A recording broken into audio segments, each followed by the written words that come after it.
Megaman, jack in!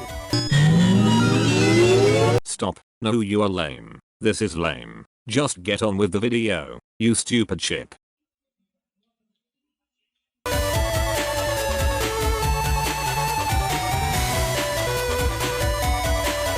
Welcome to PringleTheOne's world. Yeah, what's up, YouTube fan? PringleTheOne in the building. How we doing today? And hope we're doing good and shit today, guys. I don't know why PringleBot has to embarrass me like that. He's pretty mean. Because that was lame. I mean, I'm just saying, man. Why you gotta be like that? Because I do not want to be here and you have no friends. You know, that's just rude, PringleBot. Rude? Not at all, it's truth. Okay. All right. That's right, keep talking, bitch the one. Dickhead. So, yo, guys, I got something for y'all, man. This is the game that I played when I was a kid in Panama. Megaman Battle Network. The first one, Advanced. And man, when I played this game as a kid, I was surprised because I didn't think, more so I thought it was like another Mega Man game when I originally bought it. And I was surprised to actually seeing and played it.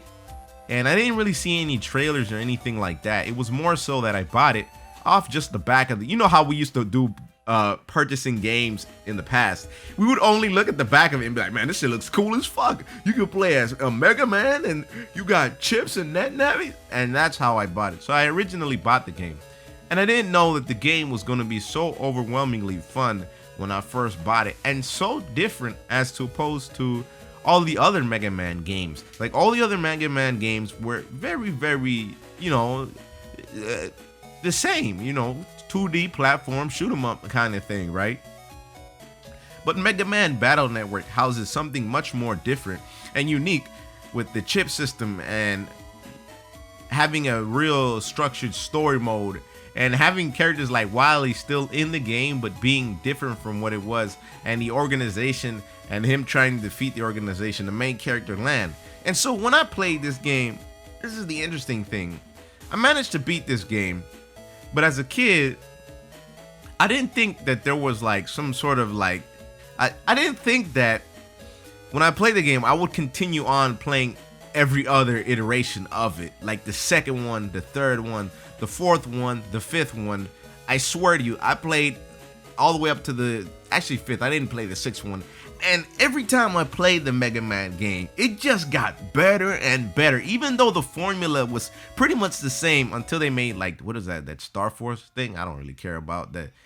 I don't know, it looks too weird. I don't like how they made it like that way. It's supposed to be 2D grid based, but I don't know.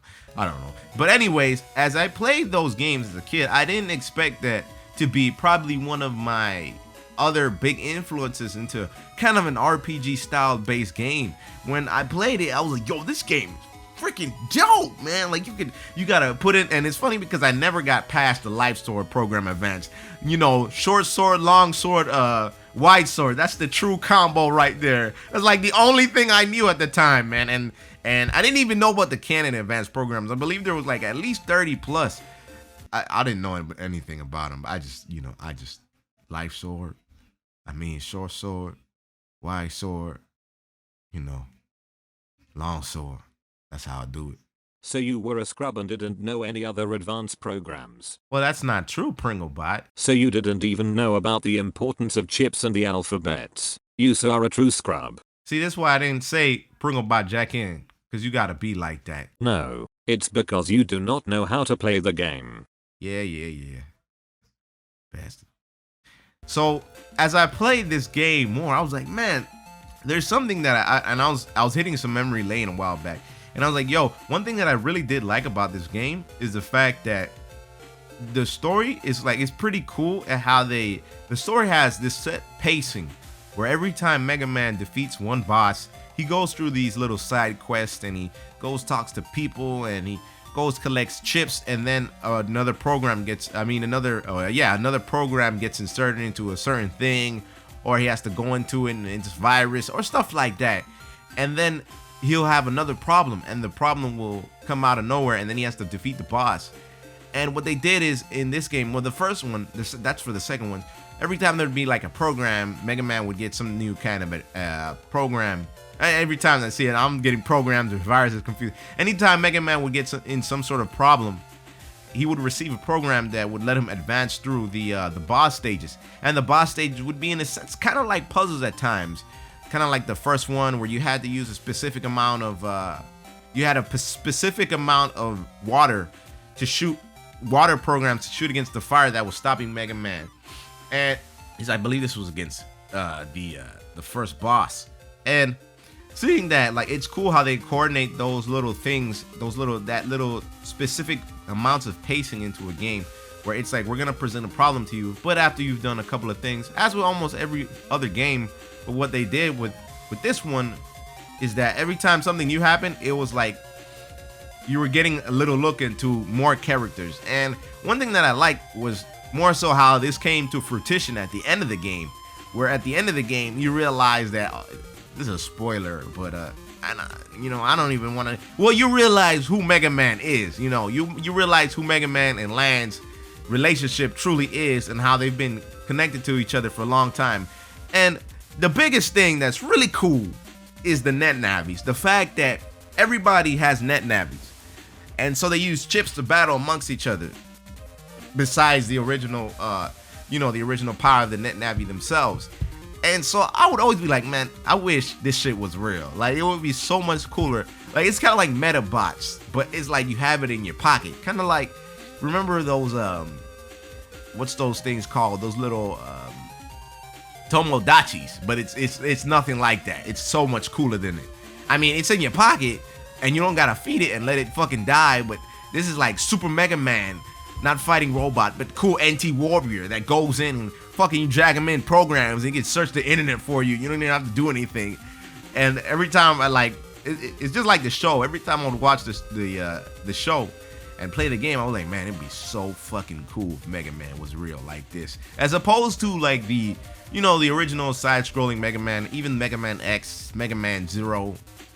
That like Battle Network would be like, if it was real. It's like, I think it would be even cooler than Pokemon. And as a kid, I always like had this imagination where it was like, man, yo, why isn't this shit real? Someone has to sit down and make this. I would love to have some real cool like robot, be like, hey, yo, you gotta wake up, man. We got school. We gotta do this. We gotta do that. And he helps you virtually with everything. It's as if you had Google in your pocket, but Google was nicknamed something else. And every time I think about this, it would be like, man, wouldn't that be really cool?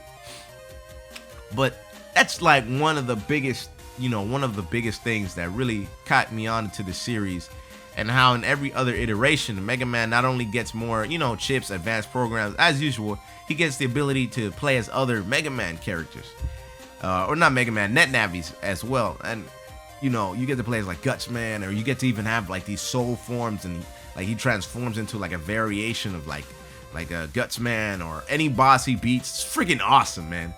But alright, y'all, man, I got love for Mega Man Battle Network. I don't know why this took me longer than expected, but I got love for Mega Man Battle Network, guys. It is one of those games where if you have anything, if you're bored and you got a Game Boy Advance, pick it up.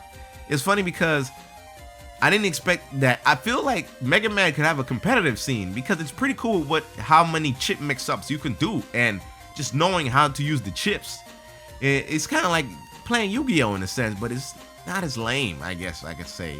Some people, they play Yu-Gi-Oh! And they like it, but it's pretty cool because you could have all kinds of chips, and you have this deck of chips in Mega Man's set library, and you can mix up all kinds of things and really, really get into that, like, that competition kind of portion of the game, especially if you had link cables back then. I had link cables, and I played Blue Moon and Red Sun with my friends, and man, I was always beating their ass with the Blue Moon, even though I believe Red Sun was better.